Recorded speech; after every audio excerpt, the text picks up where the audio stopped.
So we are starting with the last topic of our section, the emergence of Pakistan. And our last topic is the 3rd June Plan, or the Independence Act of 1947, or the Mountbatten Plan. तो आपके जो नए prime minister बने थे Clement एटली, उन्होंने ये decide कर दिया कि बस अब हम इस इंडिया को छोड़कर जा रहे हैं. 1947, around in February, he announced that we are leaving India finally. ये क्यों उन्होंने फैसला करा? क्योंकि इससे बिल्कुल ही पहले एक इवेंट हुआ था जिसका नाम है डायरेक्ट एक्शन डे.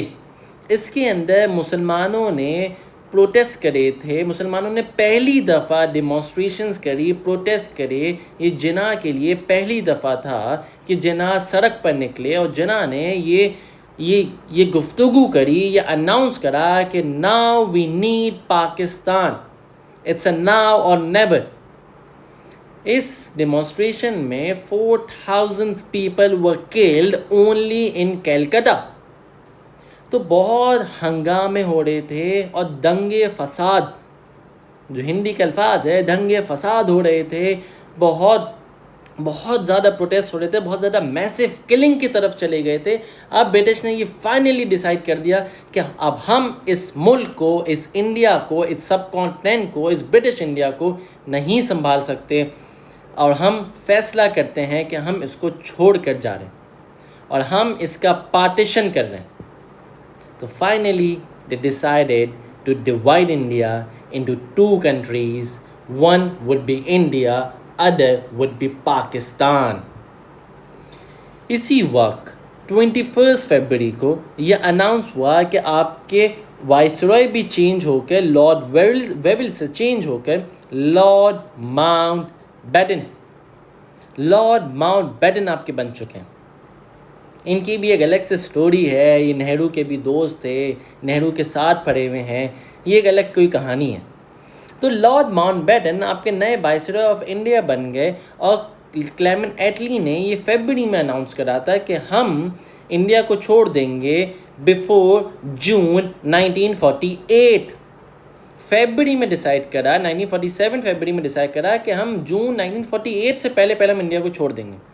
पर जैसे ही लॉर्ड माउंटबेटन आए और ये हालात देखते हैं यहाँ के, तो 1947 मार्च के महीने में वो डिसाइड कर लेते हैं कि हम अगस्त 1947 को ही छोड़ के जा रहे हैं. तो 5 से 6 महीने का इनके पास अल्टीमेटम था कि 5 से 6 महीने में इनको डिवाइड करना है, इनको सारी पावर्स को हैंड ओवर करना है टू इंडियन पॉलिटिशियंस और पार्टीशन करके जाना है. ये फैसला इन्होंने कर लिया था. ये 3rd जून प्लान भी कहा जाता है. लॉर्ड माउंटबेटन बेसिकली इस प्लान को लाए थे. उन्होंने सब कॉन्टिनेंट का वादा करा. इसके कुछ पर्टिकुलर फीचर्स ये हैं कि इन्होंने डिसाइड करा कि हम 15 अगस्त 1947 को हम इंडिया छोड़ देंगे और एसेट्स, जो भी फाइनेंशियल एसेट्स हैं, वो आपके डिवाइड होंगे बिटवीन इंडिया एंड पाकिस्तान और इन द रेशो ऑफ 5:17. 5:17 के रेशो में आपके एसेट्स डिवाइड होंगे. 5 पाकिस्तान को मिलेगा, 17 इंडिया को मिलेगा.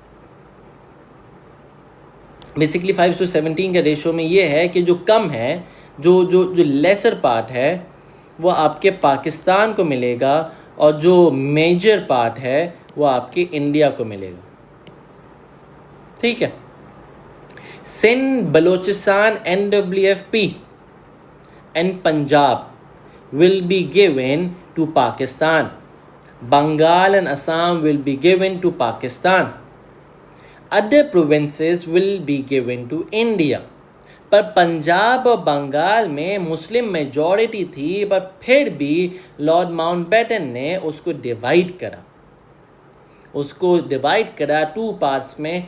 वेस्ट पंजाब इंडिया को दिया, ईस्ट पंजाब मुसलमानों को दिया, ईस्ट बंगाल मुसलमानों को दिया, वेस्ट बंगाल इन्होंने इंडिया को दिया.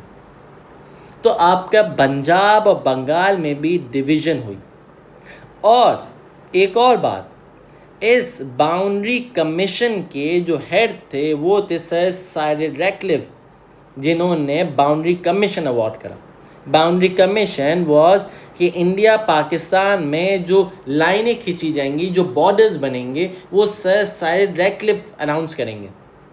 ये एक बहुत पुअर डिसीजन था, बहुत फजूल सी बात थी, क्योंकि सर साइड रैटक्लिफ कभी भी इंडिया नहीं आए थे और उनको बोला गया कि आप इंडिया की बाउंड्री भी बनाओ।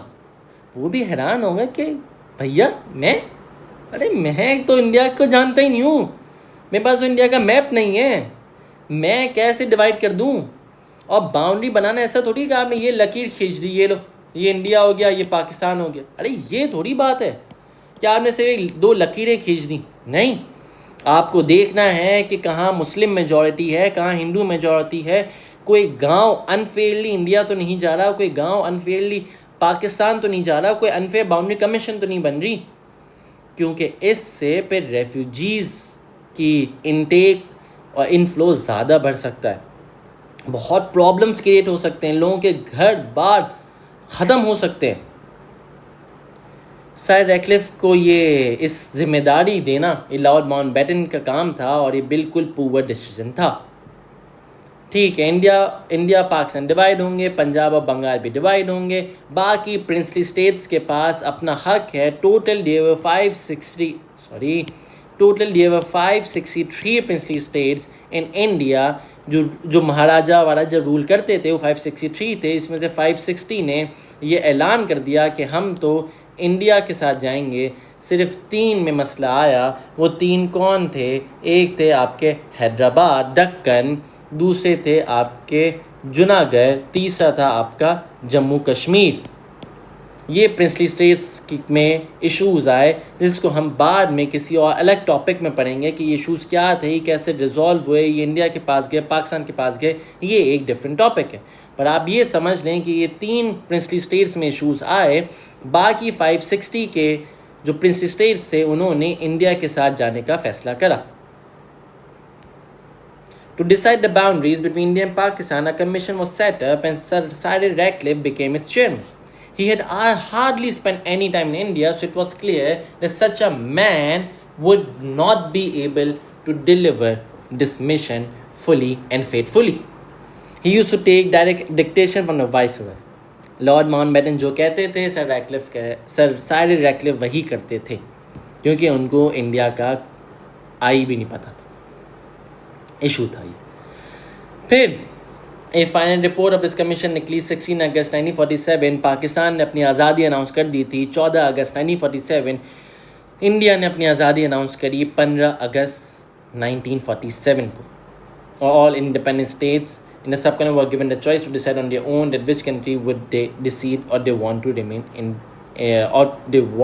independent। ये था आपका 3 जून प्लान कि क्लेमेंट एटली आपके नए प्राइम मिनिस्टर तो पहले बन चुके थे 46 में ही, और फिर आपके सर लॉर्ड वेविल चेंज होकर लॉर्ड माउंटबेटन आपके नए वाइसरॉय बने। उन्होंने 3 जून प्लान निकाला, उन्होंने अनाउंस कर दिया कि हम अगस्त 1947 में इंडिया को छोड़ देंगे फुली एंड फाइनली, और हम इन दोनों में डिवीज़न करके जाएंगे। तो ये जीत हुई जिना की। जिना को पाकिस्तान मिला, पाकिस्तान के नाम पर जिना को कौन से प्रोविंसेस मिले?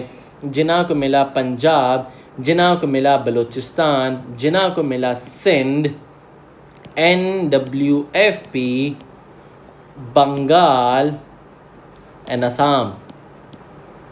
ये 6 प्रोविंसेस जिना को मिले, जिसमें से जो शुरू के 4 प्रोविंसेस हैं उनका नाम पड़ा वेस्ट पाकिस्तान, बंगाल और असम का नाम पड़ा ईस्ट पाकिस्तान। ये कुल मिला के आपका जो फाइनली जिना का जो ख्वाब था, जो सर सैयद अहमद ख़ान की एक विज़न था, अल्लामा इकबाल का ख्वाब था, चौधरी रहमत अली की बात थी, वो सब आज फुली एंड फाइनली 14 अगस्त 1947 को इन सब की बातें फुलफ़िल हुई, इन सब का विज़न फुलफ़िल हुआ, अल्लामा इकबाल का ड्रीम फुलफ़िल हुआ।